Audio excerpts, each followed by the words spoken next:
Welcome back to part 2 of Writing an Orator's Speech. Great to have you back. Today we're going to have a look at what you need to do before you even start with your research. Then also having a look at one of the greatest dangers that one can come across when writing an orator's speech. And then last but not least, having a look at how many sources one should have, and also looking at what makes a source complete. To create structure in your mind before you are even going to Google, it is a good idea, and I strongly suggest you do this before you start your research, and that is to write down your own thoughts, your own ideas, your own way of thinking before you approach encyclopedia or newspapers or magazines. Right, now let's have a look at the example that we had in part 1. Theme, mirror, and the topic, my greatest enemy is the person in the mirror.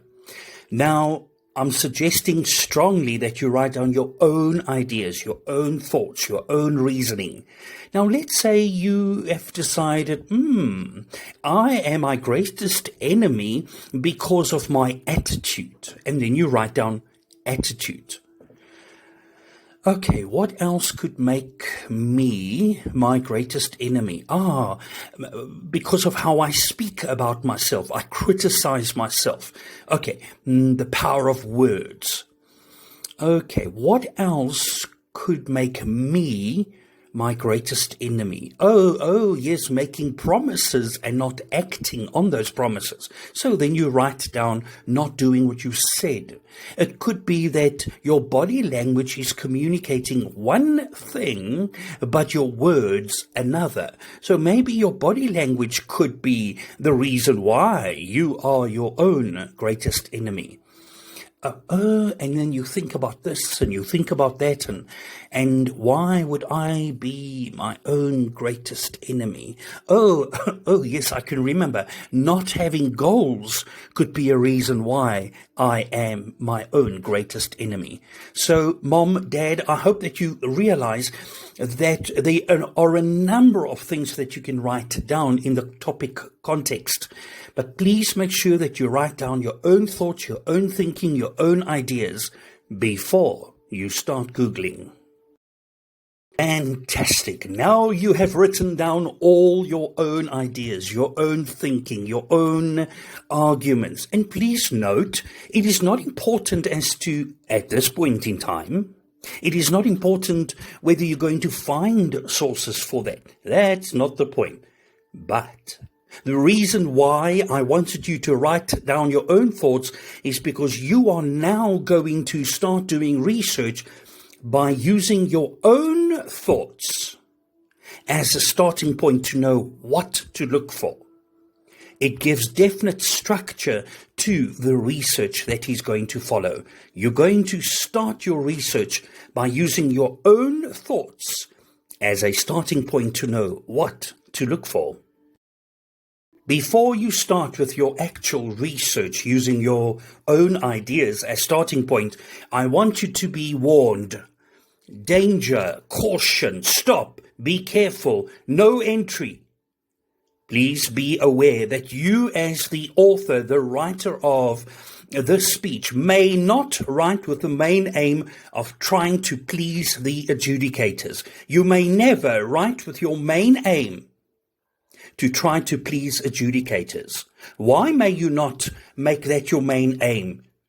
Because your main aim, your main purpose with an orator's speech is to convince your audience of your point of view.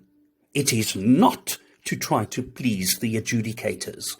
And another thing that I come across in this field of public speaking or orators is that an author would write something to try to please these two adjudicators.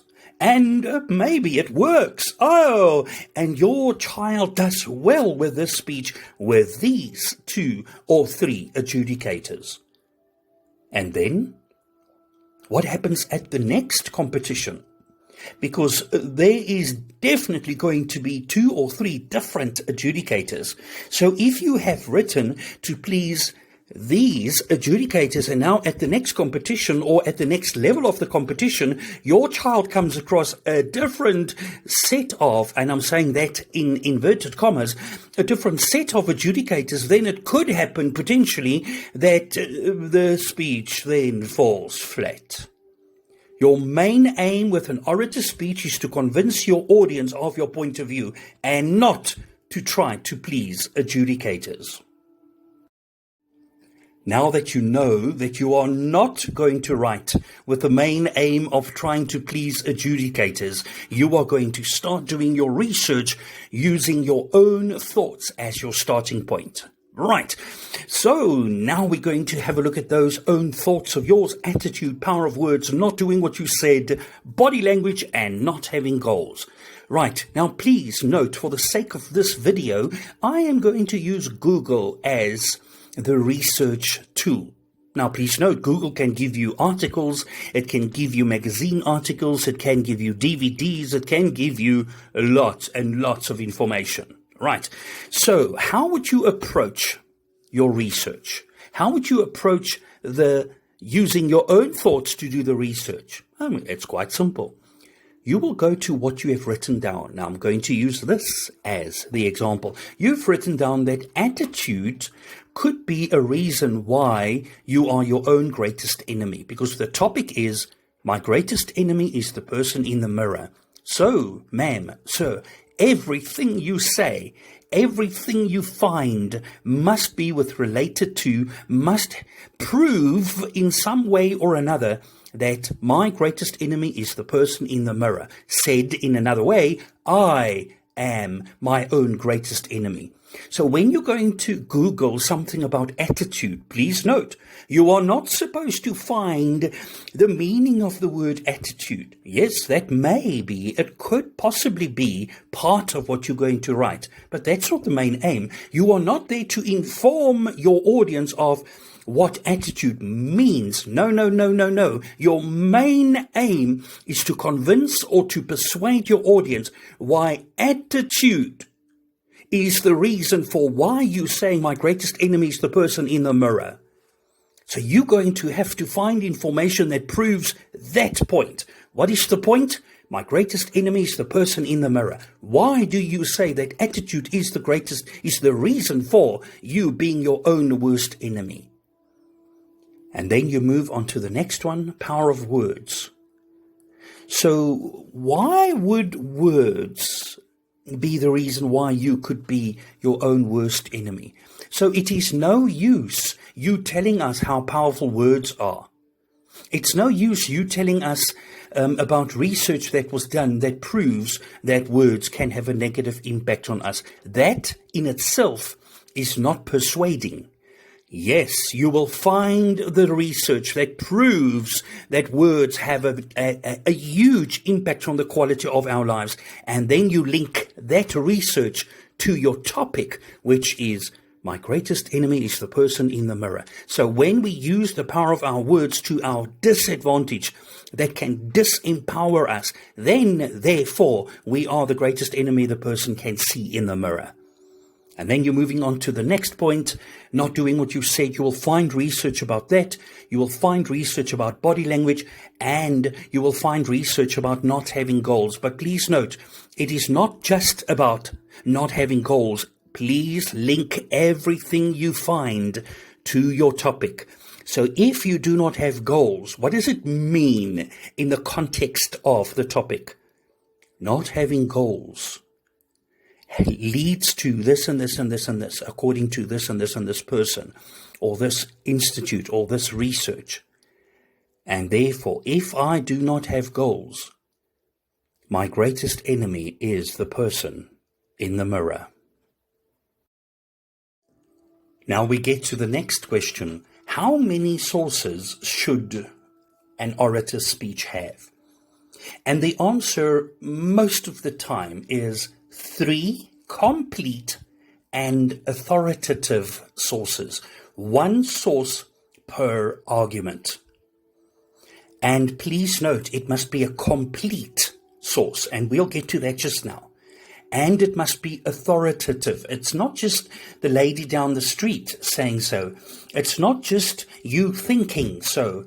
It is not just so-and-so saying so on, the school magazine saying so. Okay, so it must be a complete source per argument, and that source must carry weight, must be authoritative. And then, it is better. Please note, it is better. It's not compulsory, but it is better if you use 3 different types of sources. For example, one source could come from a book, another source could come from a magazine, and another source can come from a newspaper. Or another type of source could be a DVD. It could be for example, something you've heard over the radio. And it could be something that you've seen on TV. So there's a number of different types of sources. However, it is better if you, as the speaker, or well, in this case, you as the writer of this speech, use 3 different types of sources. Please note, it doesn't have to be that way. It is just better if it is that way. Now we get to the question, what makes a source complete? You need to say to the audience, in each of the 3 arguments, who said this, what makes this person an expert, what was said or what was proven, and where did you find this information? And then if it's a magazine or a newspaper article or a radio interview, then you also need to give dates, very specific dates. Okay, now let's talk about authoritative. What makes a person an expert?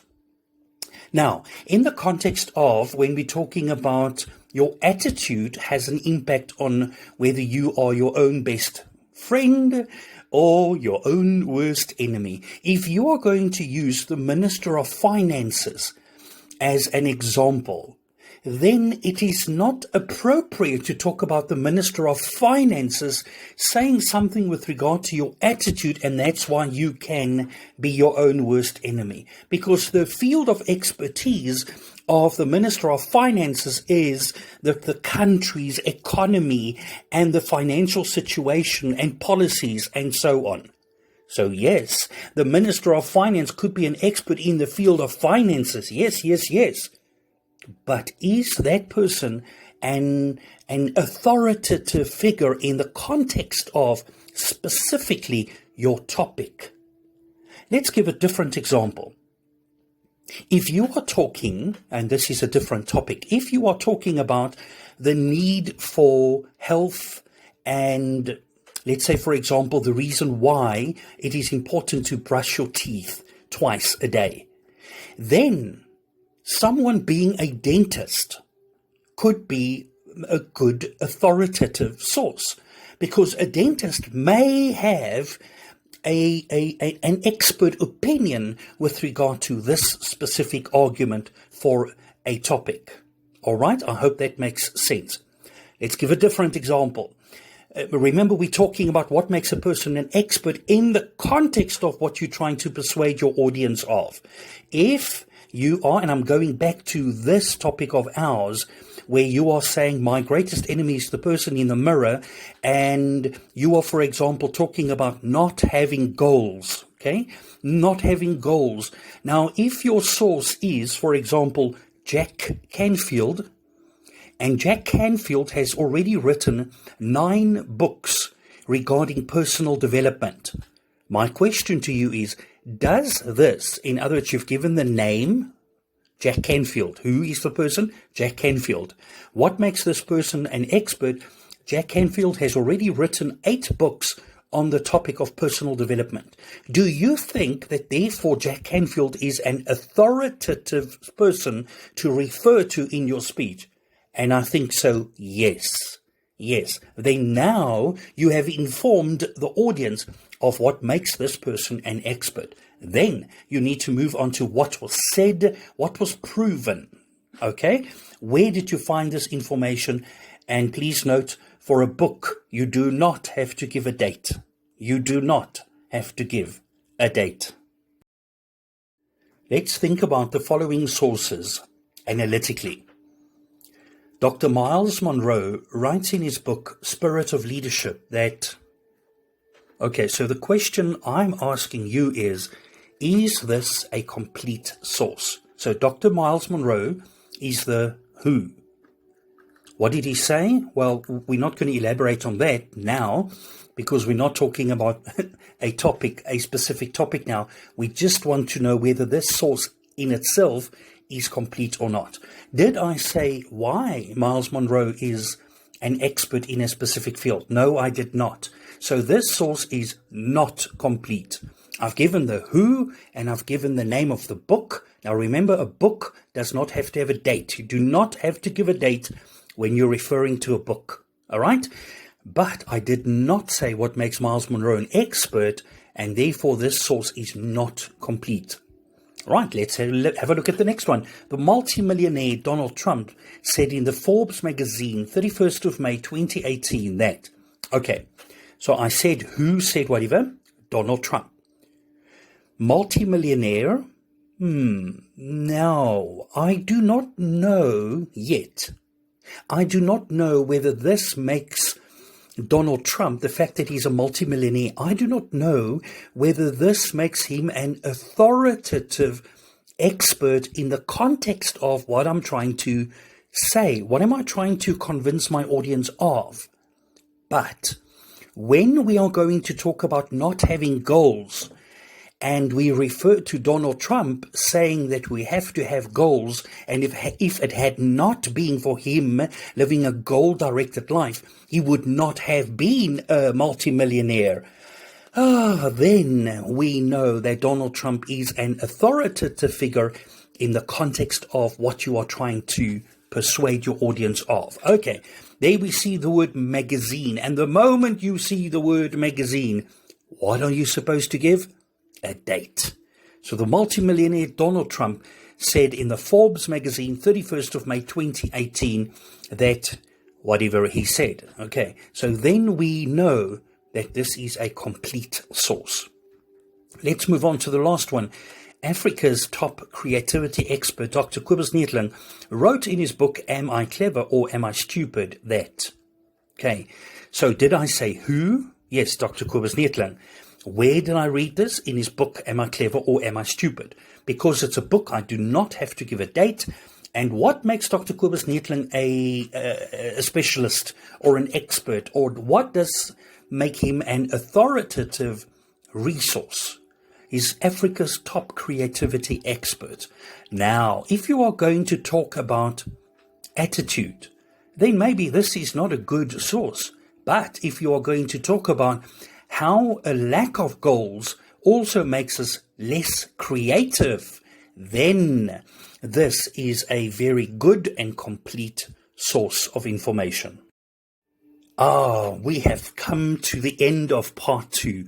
Thank you very much for your contribution to writing a speech, to your commitment to empower your child to be able to write an orator's speech. I'll see you again in part 3.